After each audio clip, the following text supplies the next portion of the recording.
Om Swastiastu.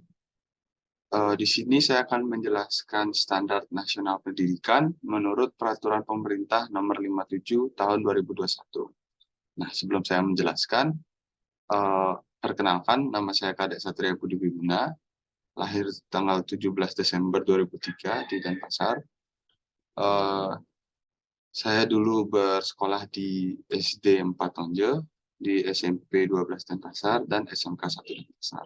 Sekarang saya kuliah di FKIP Unas Denpasar. Nah, sekarang saya mulai menjelaskan. Yang pertama yaitu pengertian standar pendidikan nasional. Standar nasional pendidikan merupakan kunci untuk mewujudkan sistem pendidikan yang bermutu. Standar nasional pendidikan adalah kriteria minimal tentang sistem pendidikan di seluruh wilayah hukum Negara Kesatuan Republik Indonesia. Adapun landasan hukum standar nasional pendidikan, Standar Nasional Pendidikan atau SMP di Indonesia telah diatur oleh Peraturan Pemerintah Republik Indonesia Nomor 57 Tahun 2021 tentang Standar Nasional Pendidikan sebagaimana telah diubah dengan Peraturan Pemerintah Nomor 4 Tahun 2022 tentang perubahan atas Peraturan Pemerintah Nomor 57 Tahun 2021 tentang Standar Nasional Pendidikan. Di sini ada standar kompetensi lulusan. Standar ini berkaitan erat dengan kriteria kemampuan lulusan dari suatu instansi pendidikan. Setiap peserta didik yang lulus dari suatu jenjang pendidikan diharapkan memiliki kemampuan sikap, pengetahuan, dan keterampilan yang memadai dan sesuai dengan standar yang berlaku. Selanjutnya ada standar isi. Yang diatur dalam standar isi mencakup komponen materi dan tingkat kompetensi minimal yang dimiliki oleh siswa pada suatu jenjang pendidikan. Standar isi memuat beberapa hal, yaitu kerangka dasar dan struktur kurikulum, beban belajar, kurikulum tingkat satuan pendidikan atau KTSP, dan kalender akademik. Dengan kata lain, standar isi merupakan standar yang mengatur materi dan kompetensi dari suatu jenjang pendidikan demi terwujudnya lulusan yang kompeten. Selanjutnya ada standar proses. Standar proses ini berkaitan dengan proses pelaksanaan pembelajaran di masing-masing jenjang pendidikan. Dalam menyelenggarakan proses pembelajaran, setiap instansi pendidikan harus memiliki dengan interaktif, inspiratif, menyenangkan, dan partisipatif, atau mengikut sertakan peserta didik dalam proses pembelajaran.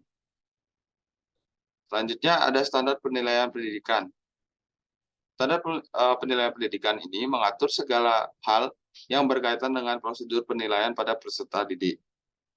Penilaian dilakukan untuk mengukur keberhasilan pemahaman peserta didik dan keberhasilan proses pembelajaran selama ini. Penilaian pendidikan terdiri dari 3 bagian, yaitu penilaian hasil belajar oleh pendidik, penilaian oleh satuan pendidikan atau sekolah, dan penilaian oleh pemerintah. Selanjutnya ada standar pendidik dan tenaga pendidikan. Baik pendidik maupun tenaga kependidikan harus memiliki kualifikasi akademik dan kompetensi yang sesuai agar tujuan pendidikan bisa tercapai. Kualifikasi akademik yang dimaksud adalah syarat minimal pendidikan yang harus dimiliki. Tidak hanya kualifikasi akademik, seorang pendidik juga harus menguasai kompetensi pedagogi, kompetensi kepribadian, kompetensi profesional, dan kompetensi sosial. Selanjutnya ada standar sarana dan prasarana. Demi berlangsungnya proses pembelajaran, setiap instansi pendidikan perlu memiliki sarana dan prasarana yang memadai untuk menunjang proses pembelajaran yang berkelanjutan, teratur, dan juga nyaman. Dalam standar ini, diatur mengenai sarana dan prasarana yang wajib dimiliki setiap satuan pendidikan. Sarana pendidikan yang wajib dimiliki meliputi perabot, peralatan pendidikan, media pendidikan, buku, atau sumber belajar lainnya. Selanjutnya ada standar pengelolaan. Standar pengelolaan dibagi menjadi 3, yaitu standar pengelolaan oleh satuan pendidikan, standar pengelolaan oleh pemerintah daerah, dan standar pengelolaan oleh pemerintah.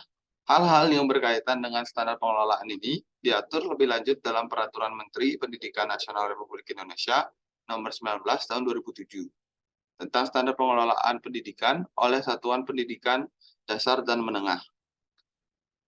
Selanjutnya standar pembiayaan. Proses pendidikan bisa terselenggara karena adanya pembiayaan yang berkelanjutan.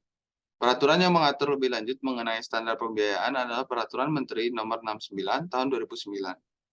Pembiayaan dalam dunia pendidikan terdiri dari 3 komponen, yaitu biaya investasi, biaya personal, dan biaya operasi.